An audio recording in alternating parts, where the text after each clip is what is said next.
Be sure and tell them Large Marge sent ya.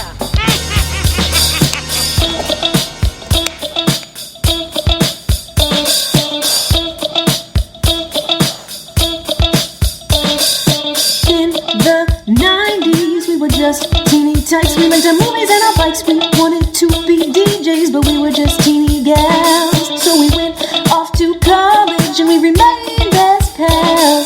20 years later, we're still watching flicks and we're bringing you the feeling bit by bit. Sweetie and Sweetie are here to say it's the Large Marge Santa's podcast.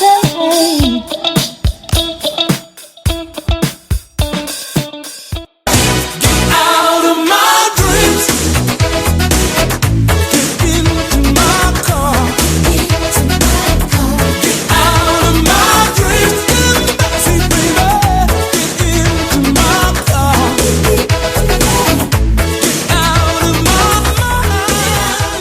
Hey guys, welcome to the Large Marge Tennis Podcast, your favorite podcast, hosted by two sweetie sisters that love to chat about 80s and 90s movies.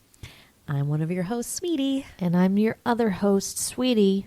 And today, we decided to depart from our movies about babies. Woo! It wasn't a theme. We watched E.T. last time. That's true. So we decided to do, I think from our last podcast or two, we had set up a poll, and this movie won second in the poll. My favorite, License to Drive from 1988. Beep, beep. Get out of my dreams. Get into my car. Get into my car. Get in the backseat, baby. Who's putting that song? Who's adding that song to their playlist today? Car. I just forget who sings that. You. I don't know. Sounds like that guy who sings like Top Gun. No, who's that like white guy who has a voice like a black guy? Oh, Rick Astley. Never gonna give you up. Never gonna let you down. You don't know the lyrics, do you? Good one. Anyways, I had seen this movie a couple times. Sweetie here. Never. Virgin. Yep. Virgin Let's viewer. try Virgin. Initial thoughts, Sweetie McSweeterson. Well, it's certainly in that realm of everything that could go wrong possible goes wrong movies, which I kind of have a problem with because it just kind of stresses me out. It's just Were you stressed out? a little bit. It's just Did you have to take a Valium? no, but it's just so many things going wrong and so many shenanigans that it's too much. It's like, well, at this point, let's give up. Like, everything is the worst. It's fine. And you know what? It all works out in the end. Bad message, I think.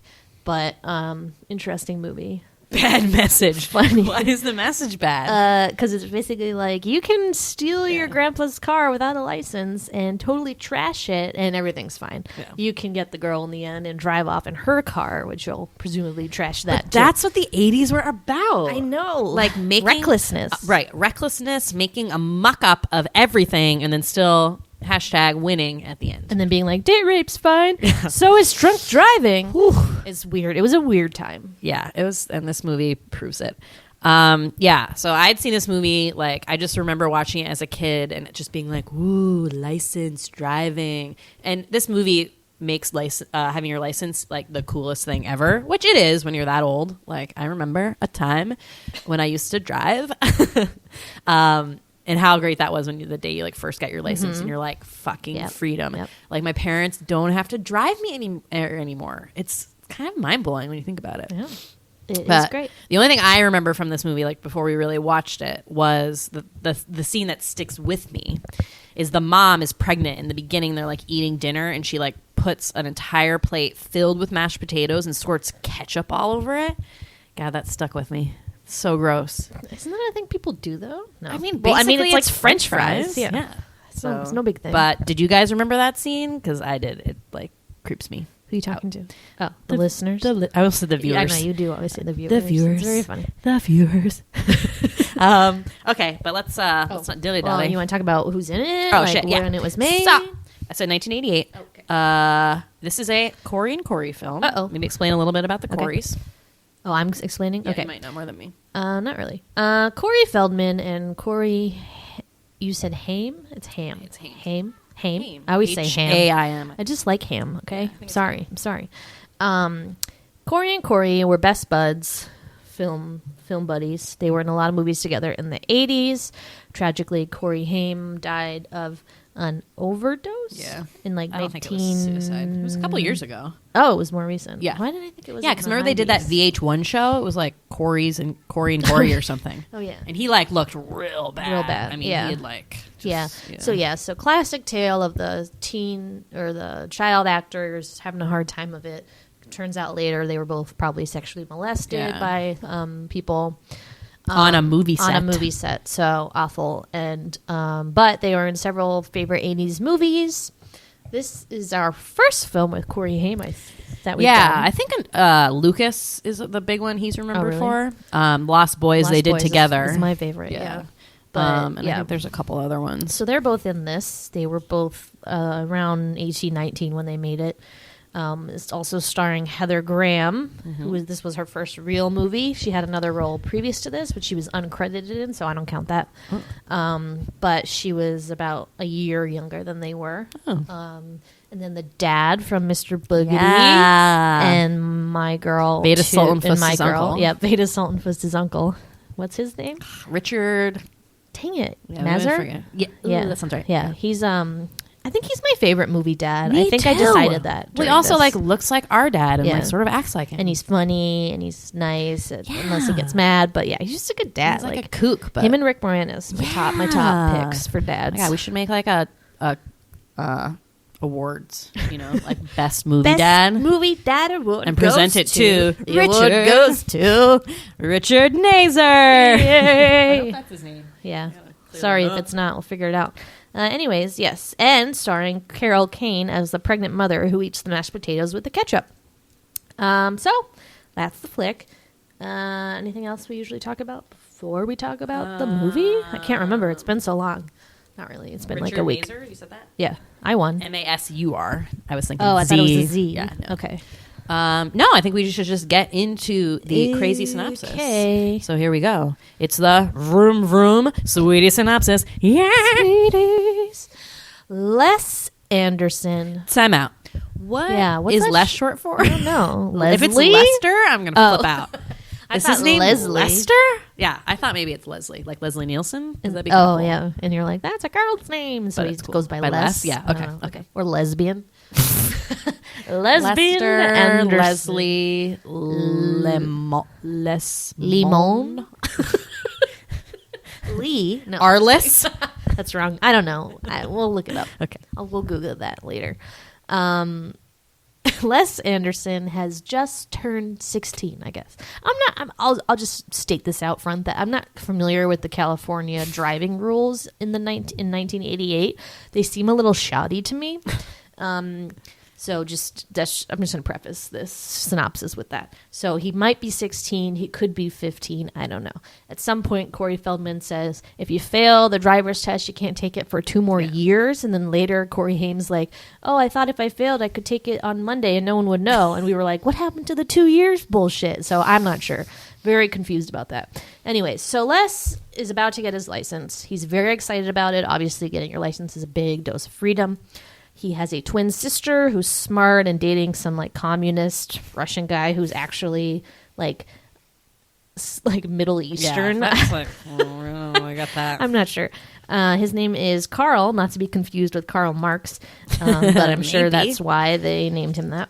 He has a little brother who no one really talks to, but he seems very sweet and nice, and then a mother and a father, and his mother is pregnant.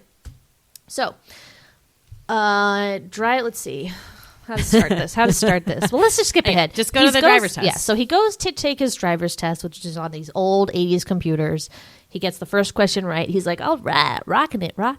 Gets to the second question, which seems pretty easy to me, not only as a driver, but as like a normal, like sensible human being. Yeah. These were pretty easy questions. Well, remember, like right before that, they're supposed to be studying with his buddies, and his buddy Corey Feldman, Dean is his name, Dino, as I call him in the movie, is like, man, you don't need to study. Like, you've been a passenger in a car for 16 years of your life. I thought it was like, you do need to study. No, he's like, if you fail, know this shit. And so clearly he didn't. And I think that Les did know how to drive. Yeah. Because, like, once he gets to driving, he's fine. But, like, the book stuff is kind of lame. And I was thinking, like, that is, like, kind of a dumb part of it. Because I don't think there was one time where I'm, like, driving and I'm like, oh, shit.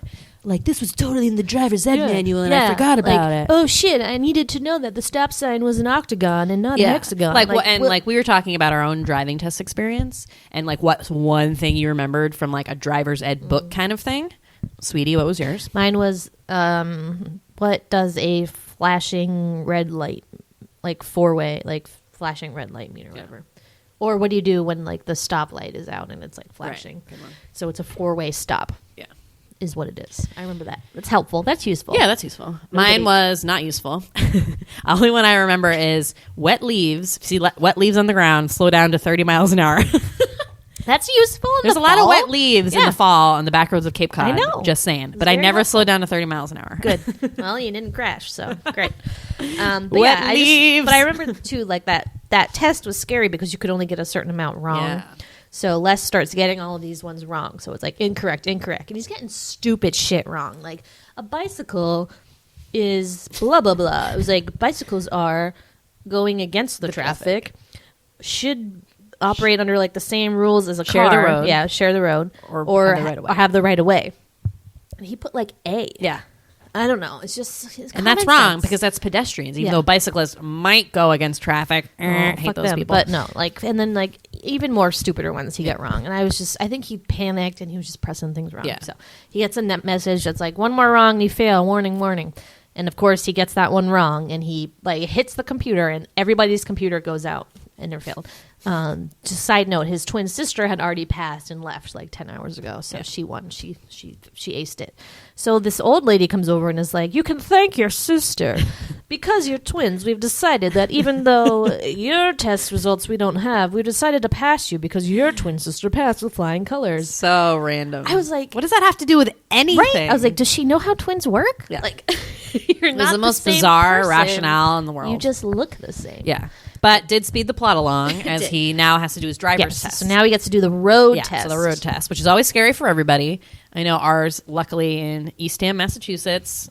Shout out Eastham, Mass. Was not a big so deal. easy. It was like a joke and a half. I can't believe they passed people off of that. Like, the biggest thing you had to do was back up in a straight line for like 20 feet. K-turn. Oh, watch out for the K-turn. You make it a 4-point turn, you're done. You're out. You're out. I always say that, a K-turn to somebody, and they're like, what the hell is that? I called it a 3-point. Yeah. I called it a 3-point I like turn. K. I like K because I'm Emily K. Dumas. Yes, that's fine. Anyway, so he does the driving test. Yep. And who is his driving test instructor person or whatever who's going to say if he passes or fails? But Uncle Phil from the Fresh Prince of Bel-Air. So he's like super mean black guy mode. He's like, kid, like some people might use this clipboard with a checklist, but I use this hot cup of coffee. And he's like this hot cup of 7-Eleven coffee, and he like puts it on the dashboard, filled to the top. And he's like, if this coffee spills one drop on me, you fail. So he's in this like little bumpy like white Ford Escort, like the 2-door little hatchback one, and he's like slowly driving. But like anything he done would have spilled that coffee, so it's kind of like going down a hill. Coffee's like done. I think this is LA, but there's like tons of these hilly almost roads like in San Francisco. He's like going up all these hills. He has to I think he's driving a stick, and he like has to park on like the hill, which is really hard to do on like or stop on a hill with a standard like that. Crazy. It was crazy. Like he passes. Crazy. He has to parallel park in this tiny little tiny spot space. with people walking by and like a trunk door open, and he does it. So he's a good driver. Miracle. So he passes. He gets his license, and then that mean old lady comes back who already told him that he failed the test. No, that he passed the test. Yeah. Tells him that, oh, actually you failed, and rips up his license that he just got and was so excited about, and is like, you can't fuck with the DMV or something. I thought it was a dream sequence. I was like, oh, this is going to be a dream sequence. It didn't really happen, but it does. So he doesn't get his license actually, even though he had passed a really hard driving test. So he goes home and is ashamed, and as all bad judgment movies begin, decides to lie about it. I mean, Les Anderson, worst decision maker ever. I just realized Les Anderson. Whoa. Yeah. I mean, I get it. And like, we forgot to mention that he has a date planned with like the hottest girl in school named Mercedes, and he like needed that license to be able to take her on the date. Hold on, but was that really a date? I feel like she just said that to get out of her to make her creepy boyfriend Paulo jealous. Then remember when he saw her walking, and like there's a scene before that where his dad like picks him up and okay, so they have this Cadillac. We're missing like a couple. We missed a couple of things. It's fine. So they have this Cadillac that is their grandfather's Cadillac that I guess like the grandfather switched and took the dad's BMW, and they have the Cadillac now. And it's like, it only has 20,000 miles on it. It's like super pristine condition. And the kid like loves it, even though it looks like a boat and like a total loser car to me. I would never be caught dead in that shit. And the license plate says Grandpa. So cool. So it's like dad picks him up. He's like, let's practice driving like one day after school. And he like sees his crush Mercedes like walking home. He's like, Dad, do me a huge favor. Like, can you just like get out of a car and there's all these like diapers in the back seat because the mom's expecting a baby. So he's like, Dad, can you get out of the car and like I just want to like to drive up to that girl and just say hi so I can like look cool and stuff. And he's like, sure. So then he drives us to Mercedes, and Mercedes is like, oh, like, he's like, do you want to ride home? And she's like, oh yeah, sure, but I'm not going home. Like, you mind dropping me off at the other end of town? So he leaves his dad to walk home with like 12 boxes of Pampers. So sad. And he gives her a ride home, and they do like decide like, let's go on a date. She leaves his number. He gives her his number, writes on a Cosmopolitan magazine, remember? So she has it. So now, going back to the day he fails the driver's license test, lies about it, his parents end up finding out, and they're like, you're grounded for 2 weeks. So he's sleeping in bed. He's like really upset, and Mercedes calls him and is like, hey, I thought we were supposed to go on a date tonight. Want to come pick me up? So he hatches this brilliant plan to take the Cadillac that he shouldn't be driving anyway, and also he doesn't have a license, go out with Mercedes for the night, and then be able to come back in the morning. No one will know the difference, right? Unfortunately, that does not happen. What happens? Mercedes like, let's go to this club, which is clearly a nightclub that neither one of them have any business being at, but because she's a young hot girl, they let her in. Right. She sees her old creepy older boyfriend Paulo, who's like, hey Paulo, blah blah blah, and then he has this like hot lady. She's like, she's moving in with me. Like, what? Yeah. He just met her a day ago, and now she's moving in. Up. I'm not sure. So Heather Graham gets upset. Mercedes gets upset, and she like takes this magnum of champagne with her out of the club, starts chugging it. Les's car starts getting towed. He pays the tow truck driver $80 to get it back, which I thought was a lot of money back then. But the tow truck, I can't say that word. Tow truck driver. It's tough. Who's like a redneck, like neo-Nazi. Is like $80. Like what? Like, but like that is a lot of money. First of all, number two, to get your car like from the tow lot, I think is like $125. Yeah. So fuck you guys. Now, never mind like 1988. So that was like so he drops it off. It kind of hurts the car a little bit, but it's still okay. Next, they drive up to the lookout point, and they actually have like a real sort of little mini date. Yeah, except Mercedes is soup drunk. Yeah. So by the end, Mercedes is hammered. She's drank the whole bottle of champagne. But they do kiss and make out, but she ends up passing out. Yeah. Womp womp. So brilliant idea. But then they're making out on the hood, and the hood kind of sinks down. So Les freaks out, brings it to Dino's house, who can fix cars. Who's an amateur mechanic. Yeah. Handy. So he and their nerdy friend, who I didn't catch his name. Nerdy friend, Charles. He was actually probably the most good-looking of the three, but he's like the nerd because he wears glasses. Like, fuck you guys. So Dino's like, yeah, this is fine. I can fix it. And then he's like, oh, man, this is an opportunity. Like, we can take her. We'll go to Archie's, which is like this drive-in super hangout in Los Angeles, I guess. Yeah. So they go. It's a wild night. The roller girls wear these slutty clothes. And remember, they keep Heather Graham. Yeah, and she's still with Mercedes with them, but they decide to put her in the trunk of the car because if she's there, like the babes won't come near them. Yeah. So they put her in the trunk. And but then there's the boob scene. Oh yeah, but then Dino's like, let me pull her shirt down and photograph her boobs because it's like questionable date rape scenario here, like such an 80s movie that's like, oh yeah, so this is a funny thing. They're like, pull down a girl's shirt while she's passed out and like take pictures of her boobs and then put her in the trunk.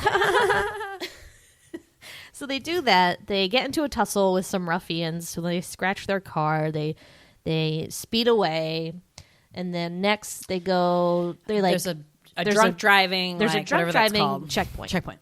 So the policeman finds out that Les does not have a license, so he's gonna like arrest them all. However, there's a protest going down the street. The cop's like, dude, we gotta go.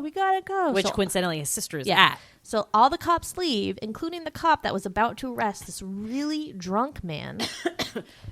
No, but they had also just found Heather Graham in the trunk. Oh, yeah. And the cop's like, oh, too Yeah. bad. Like, later. Gotta go. Like, what is this a drunk girl in your trunk. shoddy police work in the 80s? Awful. No wonder LA had such problems. I will just say, not looking hopeful. So the drunk guy who was the psychiatrist in Overboard, actually, And the HR guy in Big. Oh yeah, who is so drunk, like super drunk, gets in the grandpa's car, speeds off drunk, and they're like, "Fuck!" So they get in his little bug and follow him. I think this was the funniest part of the movie. It for was, me. but it still made me uncomfortable. It made me very anxious because So the guy is super drunk. So as soon as he gets in the car, this is a Cadillac.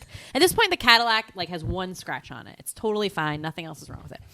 The guy gets in the car and he like immediately is pulling like nips out of his pocket and like putting them on like the dashboard. He opens a beer, it sprays like all over the car. Meanwhile, he's like driving like a maniac. So he's like hitting walls and the bumper falls off. At one point, he's like, this is my favorite part. He like brings out limes and a little knife and is like cutting slices of lime on the for tequila shots on the dashboard.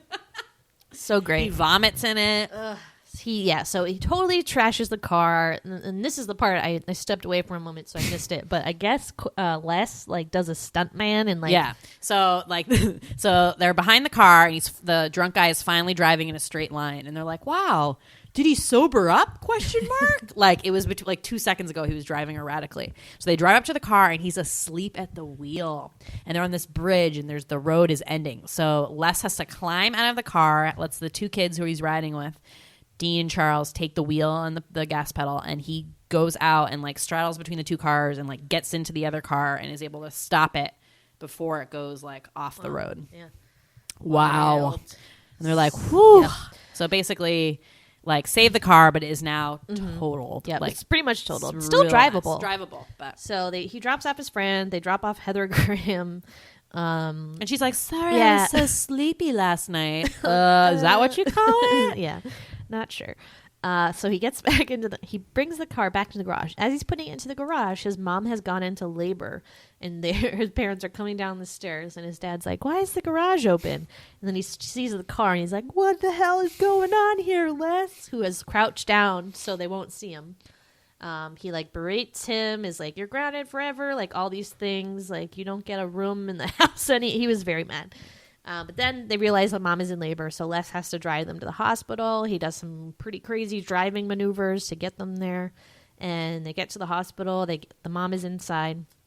The dad's like, well, it could have been worse. Like, you really helped us out there in a pinch. Yeah. And then, classic 80s movie, you hear like, oh no, the crane. I can't hold it. I can't hold it. Giant beam This giant falls beam on the car. crashes on the car, completely flattens it like a pancake.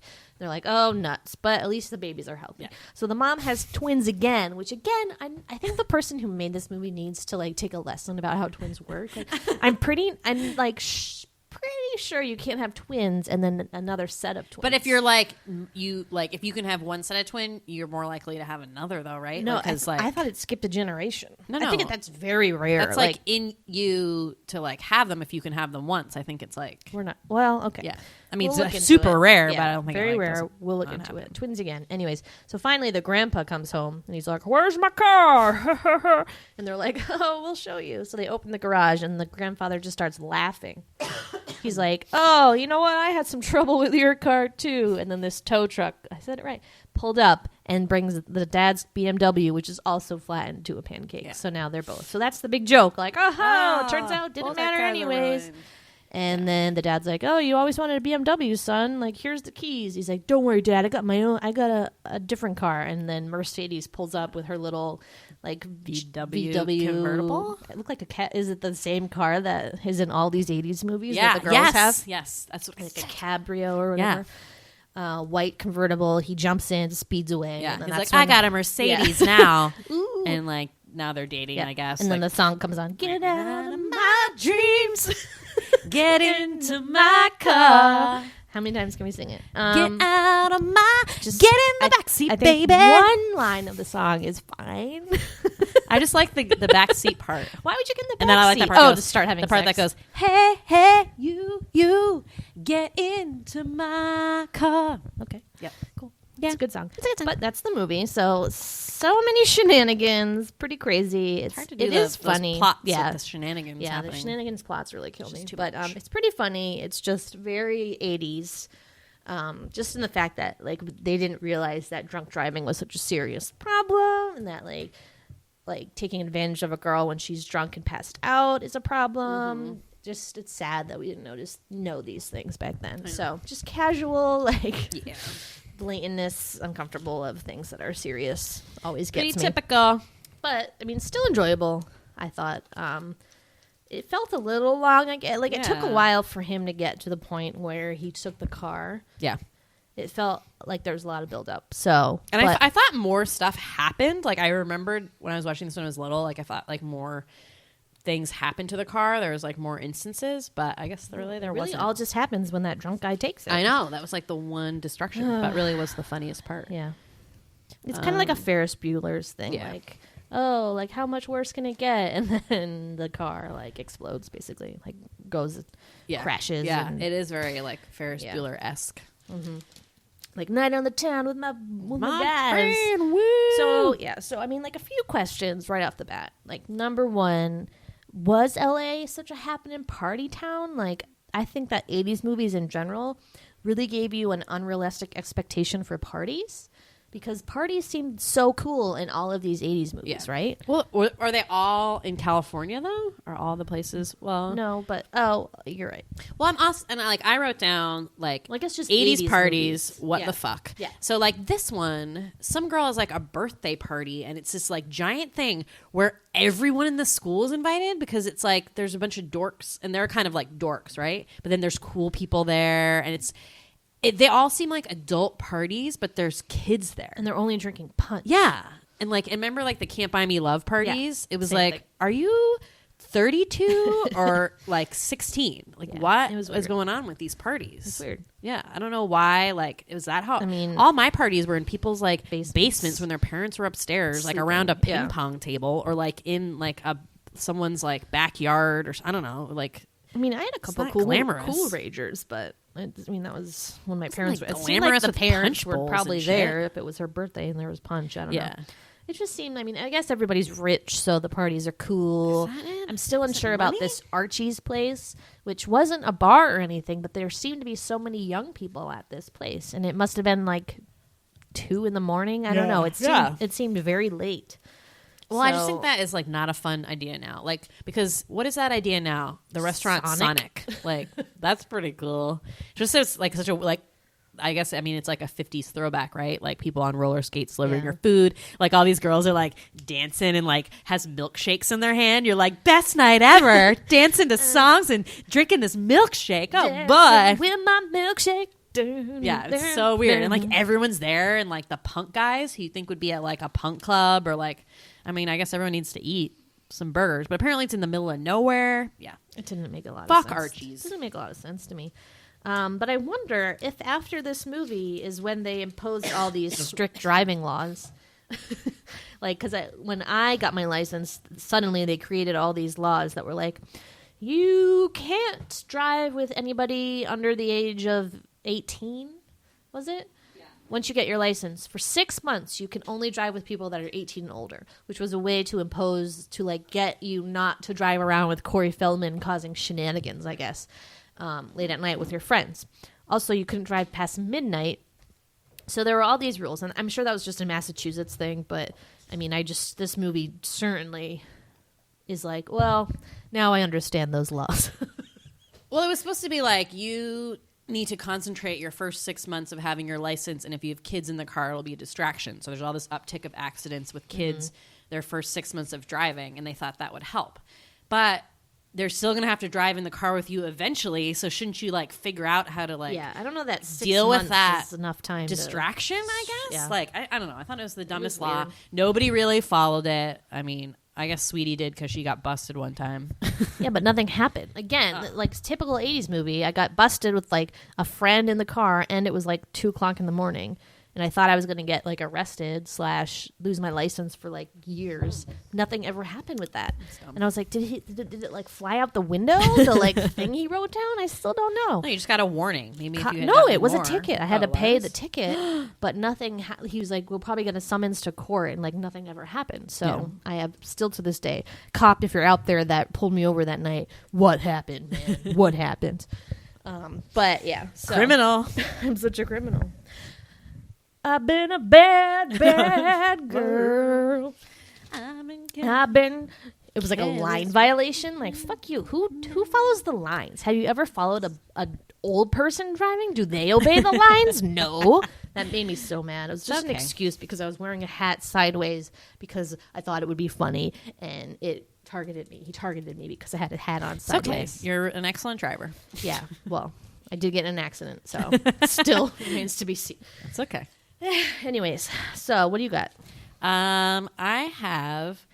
I want to point out how in this one, obviously, a movie about getting your license and how a car means everything to you as a 16-year-old, and how bikes are posed as like you're a loser if you have a bike, right? Mm-hmm. Whereas today, like everyone has a bike, and you're like super cool if you have a bike. Isn't that weird?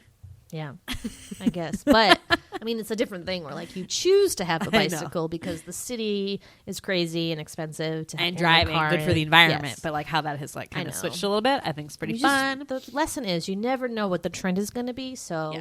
just hang on for the ride and just get ready to Yeah. do whatever. Be a follower. I want to That's talk the a couple lesson. ticks about Heather Graham's outfits in this film, as I always Good. love to bring up the fashion of the 80s. Sweetie fashion, yeah. Sweetie fashion, yeah.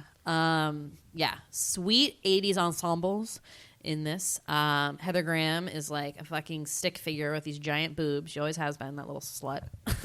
Hey, don't slut shame. It's not her fault. She's a sick body, and as wears like what was that one with like the skirt and the leather jacket and the white like the white ankle ankle boots with booties. the Love that. but like heeled with like the tiny heels. The Black. pink dress that she's in the whole time, it's like off the shoulder with like a little like ribbon Tutu skirt. tutu little skirt, these pink kitten heels. I want to say again, I forget what movie I talked to. Where did Teen kitten Witch. heels go? Teen Witch. Yeah. Where did kitten heels go? Bring them back. None of this 4-inch high heel bullshit Still anymore. around. Pretty sure. Give 'em to Maybe me. not. I'm not sure. Give them to me for my birthday. All right. I love heels. Okay. I want tiny ones. I'll write that down. Sweetie's birthday list. Kitten Item number 1, kitten heels. Meow. Item number 2, Red Elliot sweatshirt from E.T. Got it. I got you, girl. I got you. But yeah, awesome outfits for Heather Graham. Also, when she's at the birthday party, she's wearing this awesome black polka dot, I love like that one. tight, thick Yeah. straps. I really liked that. I love that one. I liked that one the best. But Not her. I love her hair in this one. I'd say she's curly perm hair, Bang- really, and bangs? Bangs, yeah, poofy bangs. Heather, I prefer you with a nice straight Straight blonde locks. locks. Sidebar on Heather Graham. I think she's the worst actor that like ever existed.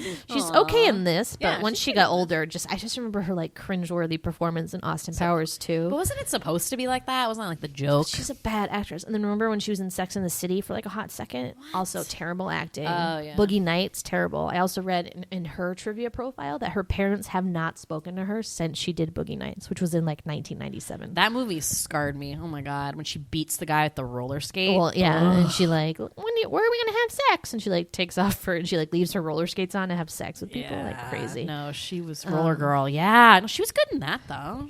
I mean, she was supposed to be kind of like ditzy and dumb, so Yeah. like whenever she plays those parts, I guess it works for her. Yeah. But I just don't think she's a good great in this. actress. Sorry. Question for you: Yes. Corey or Corey? Corey. Definitely Corey. So Corey Feldman, I meant Corey Haim. You'd rather Yeah. be held Yeah, Corey yeah. Haim? Because Corey Feldman just, ever since his mouth performance, like, I just don't think I could ever take him seriously as an item of my affection. I feel like he's eternally mouth for me. He's always Right. He's always plays that character. And it's just like I'm not sure about that. But I prefer him over Fishmouth Corey Haim. So on this rewatch, I don't know if anyone else notices this. Corey Haim does not close his mouth ever. I mean, he has a giant, like, kind of protruding bottom lip, but dude, like, close those lips. I know, he's always just kind of like... He's like breathing out of his mouth. And like, whatever. I'm a maybe he has mouth a breather. sinus thing. I'm kind of a mouth breather too, and you know what? Corey in heaven, like, it's fine. I mean, it's he's okay. sweet, and I can, like, see why people liked him, but he also is, like, his voice was, like, not matured like yet. he never hit puberty. Yeah. Ever. I He was don't know. 18 when he did this, Wow. so or 19. Yeah. So it's he was like a squeaker. yeah. Like squeaker. But Yeah. yeah, definitely Corey for me. Not Corey. So, oh my god, it's just like Sweetie and Sweetie. Corey and Corey. Oh Not my confusing God. at all. You go on a double date. But he's dead. Oh, sad. So I want to do a few shout outs, and we had mentioned them earlier, kind of peppered, but I'm going to do a quick summary of the Sweetie Club Large Mars alumni, because a lot of them in this movie. The drunk, also in Overboard as the doctor, and the the HR guy in Big. The dad from Mr. Bookity is also the dad in this movie. And Corey Feldman, also in Gremlins. And will be in several movies Yeah. that we watch later. But that's 3. That's good. That's a high number. He's in 3? No, 3 alumni. Oh. Yeah. Yeah. Yeah. So a that's lot. pretty sweet. And then I want to give a shout out to who I think is the hero of this film, little brother Rudy. Oh, oh that's his name? He was awesome. He was such a sweet little brother. He's like buds with Les, and is just like with him in his room when they're like calling the girl, and they're like so excited. He's like wearing the BMW hat. He like at the end he like almost drives the car because the dad is so mad at Les that he like won't let him drive, and he's like, Rudy, you drive. And then I don't know, he's like this little cute like plaid bathrobe, and I just love Rudy. I think he's the hero of this film. I thought the hero for me was the little nerdy friend. What's his name again? Charles Chaz. He was helping Heather Graham when she was super drunk. He was like taking care of her, like trying to get her to drink some soda. Like, he was nice. I thought he was a sweet guy. I liked him. This also just popped into my head just now. But I think that the problem of like the way the world sees women was created in 80s movies, because let's just recap here. 80s movies. Sister, always the bad character, always the mean, bitchy character, too smart, like likes classical music, is stuck up, gets all A's, blah, blah, blah. And then you have on the other spectrum, like Heather Graham, super hot, but dumb, slutty. It's a problem. It's problematic. The problem is that you have every 80s movie being this wet dream of these guys who were like nerds in high school, like who becomes like screenwriters and stuff like that, and they model it on their own life, which like I get, but there's like no women directors or screenwriters writing this, so there's no fair shot. It's true. Like for the ladies, so it's always these guys being like, oh, like what did I think when I was 18 years old? Like all I wanted to do was go out with the hot girl. All I wanted, like I had like photos of naked ladies or posters of naked ladies in my bedroom, and I would like cut out the girl's face from the yearbook and like put it on that face so I could like dream about her naked, even though, like I said, which I've had this complaint before, maybe they didn't have anything in common. High school. Did they have fun on their dates? I don't know what they talk about. I'm not sure. Hey, you're hot. Can I look at your boob again? Like, I don't know. I'm just seems so a mad I'm out of little- that. I mean, it's still like kind of like that anyway, even though you're like 30, it still happens. Yeah. Pretty crazy. Man. Another weird theme of this film was hydroplaning. So I thought, the question that, in the beginning, he's having this like dream sequence. He's like on a bus, like held captive by the driving instructor. And then he hears, because he's fallen asleep in driver's ed class, he hears what to do if you're hydroplaning. So he knows the key to hydroplaning, right? So later he's taking the test, and his last question that he gets wrong is about like, what do you do if you go through a big puddle? And you were like, because like he's supposed to know that because he heard it in the dream. He picks the wrong answer, and then later I think they do go through a big puddle at the end with the drunk guy, right? And you're like, oh, now he can use his smarts. He finally knows what to do when hydroplaning, but I don't think he does. No. So What do you do when you hydroplane? you ease off the gas. Ease off the gas. Right? Yeah. You don't pump the brakes. accelerate. You don't pump the brakes. Yeah, he picked accelerate through a puddle of water. He always picked the worst answer. Yeah, like the idiot answer. You're like, dude. Good. But moral of the story, he was a pretty good driver. He was. He really was. I guess he was. And his dad like compliments him at the end because I don't know if you mentioned at the end, like by the end the transmission is like totally shot in this car and the only gear that works is reverse. Oh, I was wondering why. Yeah, so that he had to reverse the entire way to the hospital, and the dad is like not even mad anymore. He's like, that was some like serious driving. He's like on the sidewalk. He's like going. I mean, it was nuts. Where'd you learn to drive like that? Last night, I night. guess. Yeah. Crazy stuff. So yeah, that's it. That's the flicker. Yeah. Did we want to try to call Carol, or were we just going to tell our own driving stories? Oh yeah. I don't know. What do you think? We have some driving stories. Yeah. So what's your most memorable learning to drive story? So my first car, well, the one that I bought initially was this white, I called it the DeLorean because it had those like flip lights. It was white, it had red interior, but it was a standard. So I had to learn how to drive a standard. And I really struggled with like how to do that. My sister had a standard and she was like totally fine. I kind of wanted to be like her and I was like, I can totally do this. So I get to learning, and driving the standard was fucking difficult. I cried every time I went out with my dad, and this one moment I stalled at a stop sign, and this guy who lived down the street, his name was Bill Abernathy, was behind me, and I'm stalled, and he's just leaning on his horn, like beeping. So of course I can't figure out how to be unstalled if this guy is like beeping hysterically behind me. I'm like, Dad, I can't do it. Like, you drive. Like, I'm gonna get out, and you get on the other like side. I was flipping out, and after that, I was like, dude, sell this car. Like, I'm not gonna be able to drive this. So my mom had to drive that little squat car. Remember how like low it was to the ground? Yes. And then I bought another car. 1986 Toyota Cressida. By you meant our father. No, I bought it. You had money? Yep. Oh. It's $2,500. Oh. Yeah, I think he bought me that white one maybe. And it was really cheap. It was like $1,800 maybe.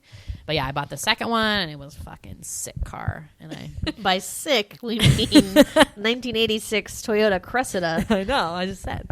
It was awesome. It was a luxury sedan. They only made it for 1 year. Okay, but what year was this? When I got my license? 1999. So it was more than 10 years old. So? That's fine. It seemed older, but it really like wasn't. The trusty car. Yeah. But anyway, that's my driving story. Yours. Mine is not when I was driving, but when our older sister Liz was learning to drive. I was tiny. I was little, probably like first grade or something. Second grade. I was little. Yeah. And we're in this little red Ford Escort, I think we had when we were growing up. The lemon. It was red. Lemon because I remember like mom was like, we never buy red cars because like grandpa always bought red cars and they always were lemons, like they died. So they bought that one and like that car like totally shit the bed so early. It did? Yeah. So Liz is driving the car down our tiny little road, which is not a busy road. It's like very tiny. But we're driving, and she like couldn't. Was that a standard? No. I don't think so. So for some reason, she like couldn't figure it out, and a car was coming the other way, and I flipped out. I was like, "I am getting out of here!" And I like bailed. I bailed out Tuck of the and car roll. and left. It was too scary for me, so that was it. And I was like, "I'm not driving with my sisters when they're learning to drive ever again." So it's if too Liz was scary. 15, you were -8, 7. Wow. Well, I remember when we drove down to Florida, Dad let her drive one time. So that was around the same time. Yeah. So it was like first, second grade. But yeah, that was mine. And then this is a good story. When I did have my license and I went to get my car that my dad bought for me, which was a Saturn 97 green. We called it the Squat. The Squat. He's like, "Oh, I'll take you to the stereo store, get you a CD player installed." So we go to Hyannis, which is like the city of the Cape, and my dad thinks it's a great idea for me to like take a left-hand turn out of this. So he's in his car and I'm in the new car that we just picked up. So he goes first. He takes a left. It's this super busy highway, which still to this day, everyone has a problem turning left on, I think. Like, how do you ever take a left on this road? There's no stoplight, so it's constant traffic.